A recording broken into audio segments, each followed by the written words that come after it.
भगवान की जय। ध्यान मूलम गुरुर्मूर्ति पूजामुदं गुरुर्पदम् मंत्रमूलं गुरुर्वाक्यम् मोक्षमूलं गुरुः कृपा। गुरुर्ब्रह्मा गुरुर्विष्णु गुरुर्देवो महेश्वरः गुरुर्साक्षात् परं ब्रह्म तस्मै श्री गुरुवे नमः। ओम श्री सद्गुरुदेव भगवान की जय। आज हम आप सभी जिस कार्यक्रम में उपस्थित हुए हैं, त्रिशूल स्थापना का दिवस 1 वर्ष हो गए। त्रिशूल स्थापना के बजाय हम ये भी कह सकते हैं त्रिशूल निवारण स्थापना। त्रिशूल माने क्या होता है? शूल माने होता है पीड़ा, कष्ट। दैहिक दैविक भौतिक तापा राम राज नहीं काहू व्यापा। अगर हमारे हृदय में राम का राज्य हो जाए तब हम इन तीनों तापों से बाहर निकल सकते हैं। और इसकी स्थापना सद्गुरु महापुरुषों के द्वारा हो जाता है। और अब इसीलिए याद किया जाता है कि कुछ नए भक्त होंगे, कुछ पुराने लोग होंगे, एक दूसरे से मिल करके हम अपने मन विचारों से लड़ सके, तभी तो निवारण होगा। और इसी की वजह से यह कोई कार्यक्रम रख दिया जाता है कि इस बहाने नए पुराने भगत लोग मिलजुल करके सत्य की तरफ आगे बढ़ सके। इसलिए आज त्रिशूल निवारण स्थापना का आपका दिन है। अब कैसे होगा, कैसे हम लोग इससे बाहर निकलें, मन विचार से कैसे लड़ें, गीता के माध्यम से समझने का प्रयास करें। गीता आप पढ़ते जाएंगे 2 बार 4 बार 5 बार 10 बार, लेकिन जिस उद्देश्य से पढ़ना है अगर आपके पास वह उद्देश्य स्पष्ट नहीं होगा तब आप उसमें से ले नहीं पाएंगे। आप जब भी पढ़ना प्रारंभ करें तो पहले देखें कि मैं कहाँ हूँ, मेरी सोच कहाँ है और मुझे चाहिए क्या। जब आपके पास प्रश्न ऐसा होगा तभी आप उस गीता से अपने लिए कुछ पा पाएंगे। जैसे भगवान कृष्ण अर्जुन एक दूसरे के मित्र थे, सखा थे, साथ साथ ही बहुत समय से रहे जानते थे, लेकिन भगवान कृष्ण ने उपदेश नहीं दिया। जब एक समय आया अर्जुन का हृदय का धरातल, चित्त का धरातल, मन का धरातल जब मांग करने लगा कि नहीं मुझे अब सत्य चाहिए, फिर उसके बाद तब उन्होंने उपदेश किया। तो उसी तरीके से हम अगर आप अपने दुखों से, अपने विकारों से लड़ना चाहते हैं तो मुझे दवाइयाँ चाहिए, और वह सभी चीजें यथार्थ गीता से गुरु महाराज ने उपलब्ध कर दिया है। पहले अध्याय का नाम ही है संशय विषाद योग। हम आपके पास है क्या? संशय है, सत्य कहाँ मिलेगा, है भी कि नहीं, परमात्मा है या नहीं है, अगर है तो हमसे बातें क्यों नहीं करते, दिखाई क्यों नहीं देते। अनेकों प्रकार के संशय हैं। हम सफल होंगे या नहीं, गुरु के बगैर भी कल्याण हो सकता है या नहीं। तो जब आपके पास प्रश्न होगा तब आपको खोजने में भी आसानी होगी। कभी कभी लोग कहते हैं कि गुरु के बगैर भी सत्य को पाया जा सकता है, लेकिन थोड़ा सा आप अपने शास्त्रों के ऊपर जब दृष्टि डालेंगे तो आपके सामने 2 ऐसे पात्र हैं जो एक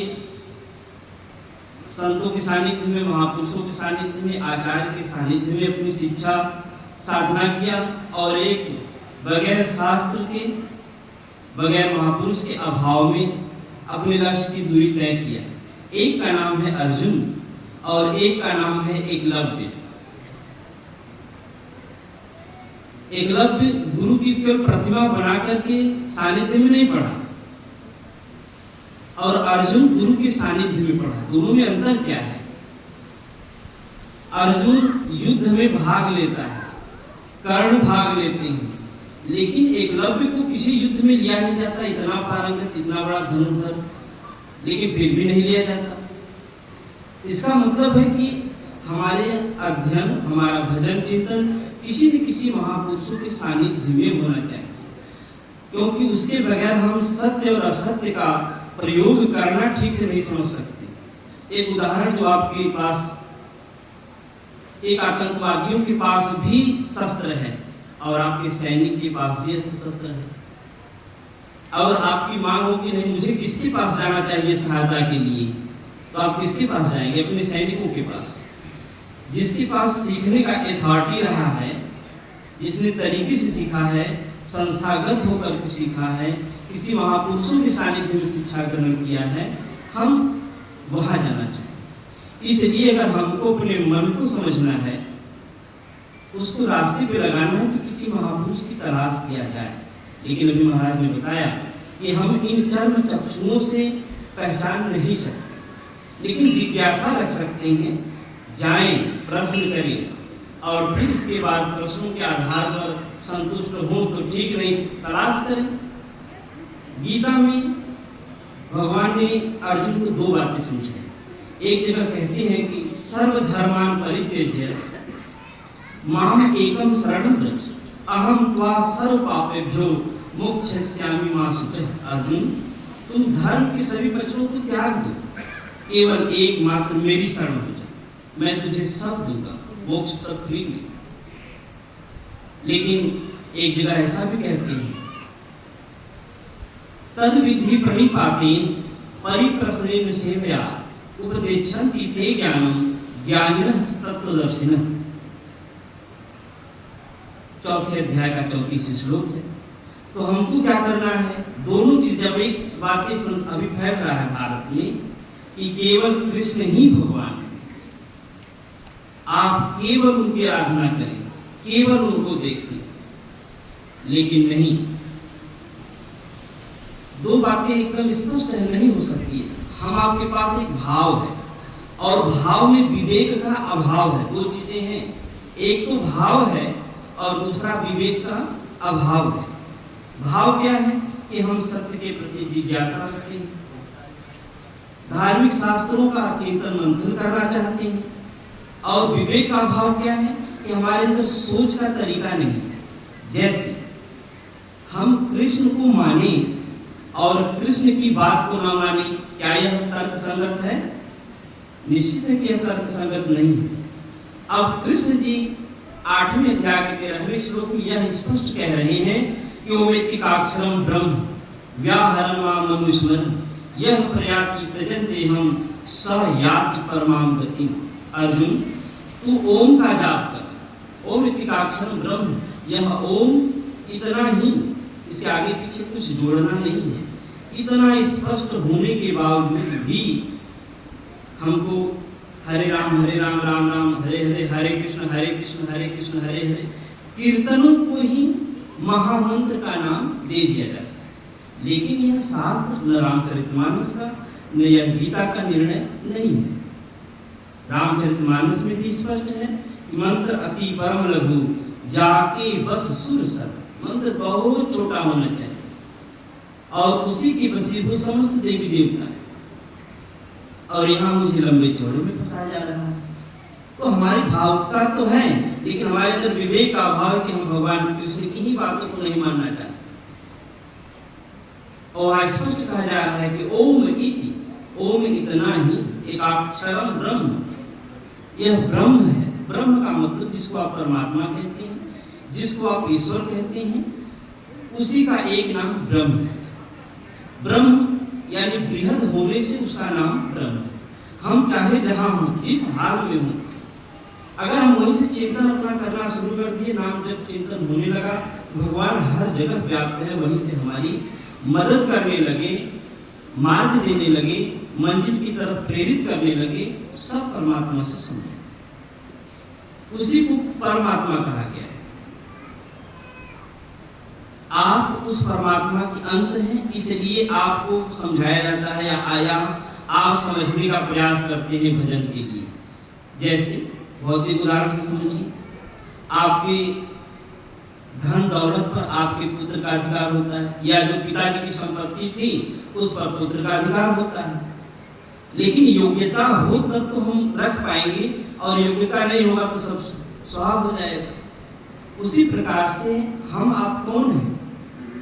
ईश्वर के अंश है, और उस ईश्वर की सत्ता को पाने के लिए हमारे अंदर योग्यता होनी चाहिए।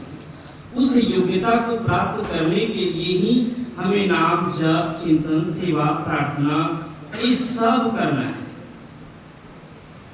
अब जब इतना हो पाएगा तो वह सत्ता, वह ऊर्जा आप में आएगा। समझेंगे कैसे? भौतिक उदाहरण से समझो, फिर अपने अंतराल की तरफ पहुंचो। आजकल मोबाइल सबके पास ही है। आप अपना मोबाइल लॉक करके रखते हैं, कोई पासवर्ड डालते हैं, आपकी मोबाइल खुल जाती है। आप अपना फोटो, कागज और भी हिसाब सब गूगल अकाउंट में रख देते हैं। मोबाइल बदला, आपने अपना पासवर्ड डाला, और आप अपने समस्त कागज पत्र, फोटो वगैरह को सब को प्राप्त कर लेते हैं। आप भी वही हैं, आप भी एक मोबाइल से ज्यादा नहीं है। ये जो मन रूपी जो मोबाइल है, उसमें विचार रूपी जो बैटरी भरी हुई है, उसको परमात्मा रूपी पावर से चार्ज करो। कैसे? चित्त के माध्यम से। जो हमारे चित्त संसार की तरफ बिखरा हुआ है, उस पर नाम का चिंतन डाल दीजिए। जब चित्त से ये ओम का जब पासवर्ड पड़ जाएगा, फिर आप उसके माध्यम से अपने आकाश रूपी बैंक में जो आपने सोच विचार सब जमा कर रखा है कई जन्मों से, उसी के द्वारा आपको पुनः प्राप्त हो जाएगा। इसी के द्वारा आपने समझा कि महापुरुष कैसे जान जाते हैं कि हमारे 250 जन्म, हमारे 7 जन्म, हमारे 1000 जन्म। सुंदी जी ने बताया रामचरितमानस, 1000 जन्म लग गए हैं। 250 जन्म का वृत्तांत भगवान बुद्ध ने बताया, 24 जन्म का वृत्तांत महावीर ने बताया। तो ये कैसे बता रहे हैं? भजन साधना जिस शरीर से आप करते हैं, केवल उसमें आपने नाम का पासवर्ड डाल दिया और आपकी जो अकाउंट है वो खुल गई और आपने समस्त ब्यौरा प्रस्तुत कर दिया।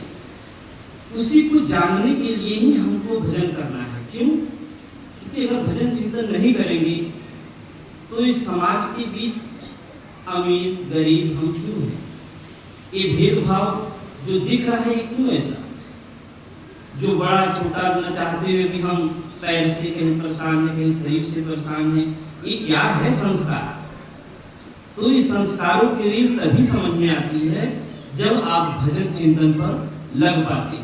इसलिए क्रम से गीता का प्रथम अध्याय संशय, तो आप संशय से कैसे निकले?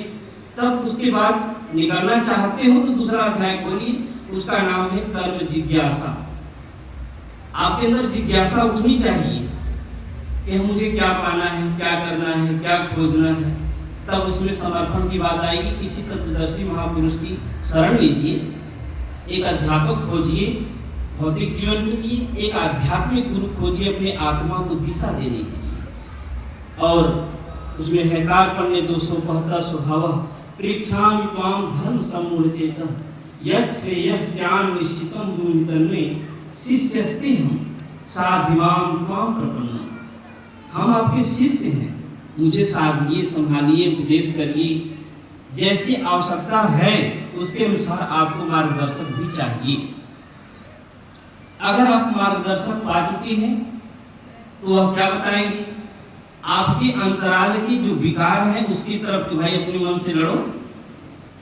तीसरे अध्याय का नाम है शत्रु विनाश प्रेरणा। शत्रु कोई बाहर थोड़ी है, शत्रु कोई बाहर नहीं, मन ही हमारा क्या है? शत्रु है। दुश्मन दूषित मन ही हमारा क्या है? दुश्मन। दूषित मन जो भटका रहा है वो कौन है? काम एस क्रोध एस रजोगुण समुद्भव महासनो महापापमा विद्य एन मिह बैरिणम। यही हमारे बैरी है, यही शत्रु है। कौन? काम, क्रोध और लोभ। इसलिए हम लोगों का कोई बाहर का नहीं, अपने से लड़ना है। यह जो संसार पे विजय प्राप्त करता है वो वीर है।